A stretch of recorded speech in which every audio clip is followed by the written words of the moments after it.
જય શ્રી કૃષ્ણ, જય સિયારામ. આજે મારા નણંદ આવ્યા હતા કાલે રાતે મારા ઘરે. એમને દાઢ દુખતી હતી એટલે હવે અમે એમને તોરણિયા મૂકવા જશું અને એમને કાંઈક ખાતર ખપતું હતું એમને બીટીમાં સાંટવા માટે, એટલે એ આવ્યા હતા અને હવે એમને અમે મૂકવા જશું. અને હાલો હું તમને હવે તોરણિયા અને આધુઈ બંને ગામની શેર કરાવું. પહેલાં જાશું અમે તોરણિયા અને પછી જાશું અમે આધુઈ. હવે અમે તોરણિયામાં એન્ટર થઈ ગયા છીએ. જોઈ શકો છો આ તોરણિયા ગામ બહુ સરસ ગામ છે. નાનું છે, 10-20-25 ઘરનું, પણ એટલું સરસ ગામ છે. સંપીલું ગામ છે. કાંઈ પણ કાર્ય કરે તો એ લોકો મળીને જ કરે.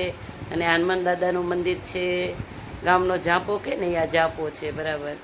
અને આ શાળા લાગે છે, સ્કૂલ. ચલો હવે હું તમને આ રસ્તેથી મારા નણંદની આપણે વાડીએ જશું. એમની વાડી જોઈશું આપણે. એમની વાડી બહુ જ મસ્ત છે, બધા ઝાડ છે, સરસ વાડી છે. ચલો તો આપણે હવે એમની વાડીનો ગોત પૂરેપૂરો જોઈ લો. તમે જોઈ શકો છો ઠેઠ વાડી સુધીનું છે. આ બધા ઝાડ છે, વચ્ચે ગજાડા છે. આપણે વાગડમાં તો બહુ બાવરિયા જ હોય, એટલે બધી જગ્યાએ બાવરિયા જ છે. બાવરિયા બી છે ને સારા ઝાડ બી છે. તોરણિયાના ઝાડવા બહુ સારા છે એમ, કેમ કે જમીન રેતિયાર છે અને ડુંગરાવાળી છે અને બહુ મસ્ત નાનું ગામડું છે એકદમ. જોઈ શકો છો તમે. જો ખારેક સામેની વાડીમાં દેખાઈ રહી છે. હવે અમે મારા નણંદની વાડીએ પહોંચવા આવ્યા છીએ. હમણાં થોડીક વારમાં આપણે ત્યાં પહોંચી જશું. આવી ગઈ હવે એમની વાડી. એમની વાડીમાં આપણે એન્ટર થઈ ગયા છીએ. હવે જોઈ શકો છો તમે. ઢૂવો આવી ગયો એમનો ઉતારો. આ એમનું ઘર. મારા નણંદ ઘણા વર્ષો રહ્યા. આ એમની ગાય મસ્ત પ્યારી પ્યારી મને જોઈ હેરી હામું કે આ કોણ આવ્યું. મારા નણંદોયા સૂતા છે. હવે એ બેઠા થઈ ગયા અમને જોઈને. ગાય પણ અમને જોઈ રહી. અને હવે અમે બધો ખાતર ઉતારી નાખશું અહીંયા. મારા નણંદ ઉતર્યા ગાડીમાંથી અને હવે બધા થઈને ખાતર ઉતારીને ઓયડીમાં મૂકી દેશું કરો હમણાં. ગાય જોવે છે રી કે આ કોણ આવ્યું છે જ્યાં. અને મસ્ત પાણીનો ધોરિયો હાલે છે, જાણે કે નદી, નાની નદી, નાનું શું ઝરણું હાલે રહ્યું એવું લાગે. અને અહીંયા મારા નણંદના જેઠના દીકરાની વહુ ને બધા બેઠા છે. એટલે હું પણ અહીંયા હમણાં આવીશ. એટલે કેરી ખાવી હતી મારે, એટલે એમને ત્યાં કેરી બહુ મસ્ત મસ્ત છે. સેલરી પણ છે, કેરી પણ છે, શાકભાજી પણ બધા એ લોકોએ મસ્તીના ઉગાયા છે. જોઈ શકો છો તમે. જો અને ગ્રીનરી તો એટલી બધી છે કે આમ જોઈને આપણને આનંદ આવી જાય. નકર તો આવા તડકામાં ગરમીમાં એટલું બધું ગ્રીન ન હોય.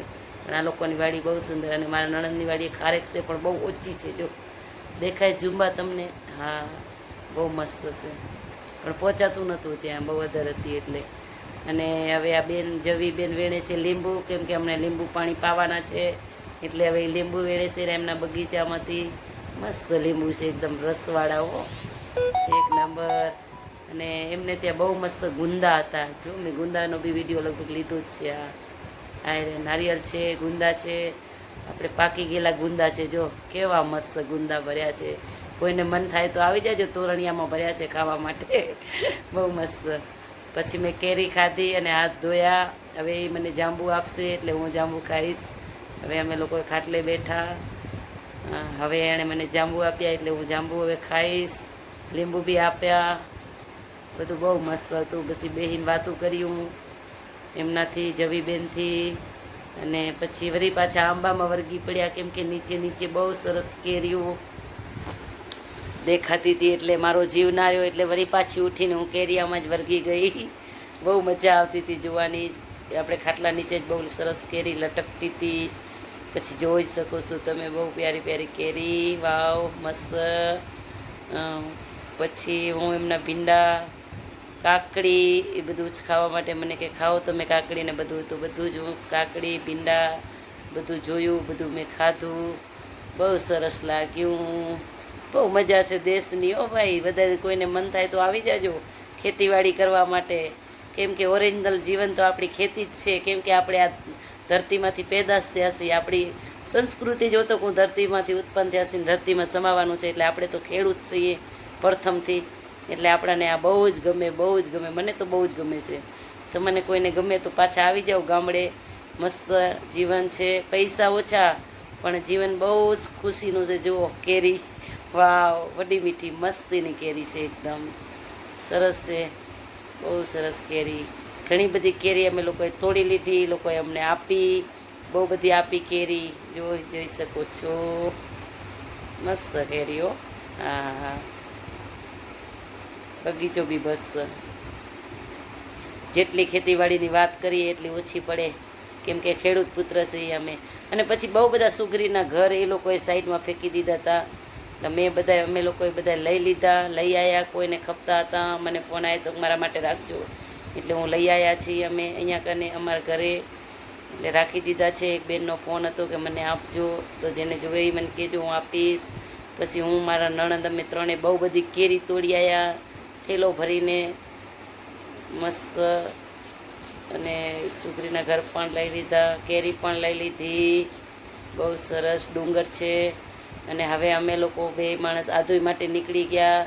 તો રસ્તામાં તમે જોઈ શકો છો, આધોઈના રોડ ઉપર પવનચક્કી લાગી રહી છે. આપણે હવે વાગડ વિસ્તારમાં પણ પવનચક્કી આવી ગઈ છે અને લગાવી રહ્યા છે આ લોકો. પવનચક્કીના પાંખડા છે રોડ ઉપર એ સાઈડની જગ્યામાં. અને આ છકડો ઘણા વર્ષો પછી મેં સકડો જોયો, કેમ કે મારા નાના છોકરા હતા ત્યારે અમારા વજેપુરમાં વંકાનો સકડો હતો. એમાં બેસીને અમે તોરણિયા જતા, આધુઈ જતા, ગઢ જતા. અને વંકો છે ને રાપર ના હાલે, કેમ કે મને પકડી રાખે, એટલે વંકો એ વંકા જેવું જ કંઈક નામ હતું, ભરવાડ રબારી હતો. એ સકડો આંકતો ને અમારા નાના છોકરા બધા સકડામાં બેસતા. આજે મને સકડો રોડ ઉપર દેખાઈ ગયો એટલે મેં એનું શૂટિંગ લઈ લીધું. કેવો જાય છે ગાઓ ગાજો. એક બેન બેઠા છે સકડામાં, સરસ સકડો જઈ રહ્યો છે. અને હવે અમે આધુઈ તરફ જઈ રહ્યા છીએ, તમે જોઈ શકો છો. ટ્રક આવી, અને આ બી ગાડી ચલાવીને થાકી ગયા લાગે છે. હવે આધુઈનો રોડ છે આ, હો, બહુ સરસ. અને અહીંયા આધુઈમાં એક બ્રિજ હતું, વારંવાર તૂટી જતું હતું. હવે બહુ સરસ ગવર્મેન્ટે બનાવી દીધું છે કે બિલકુલ તૂટે નહીં એવું, મજબૂતીવાળું સરસ બની ગયું છે. આ બ્રિજ છે. અને આ ગૌરવ ફાર્મ આવશે આના પછી. બ્રિજના નીચે જ અમારા ગામ વજેપુરવાળાનું ગૌરવ ફાર્મ છે. એની અંદર બહુ સરસ કેસર કેરી આ એ લોકોએ લગાડી છે. એકદમ મસ્ત કેસર કેરી છે, હું તમને બતાવું. હા, આ આવ્યું જુઓ, સરસ આખું ફાર્મ કેસર કેરીનું છે.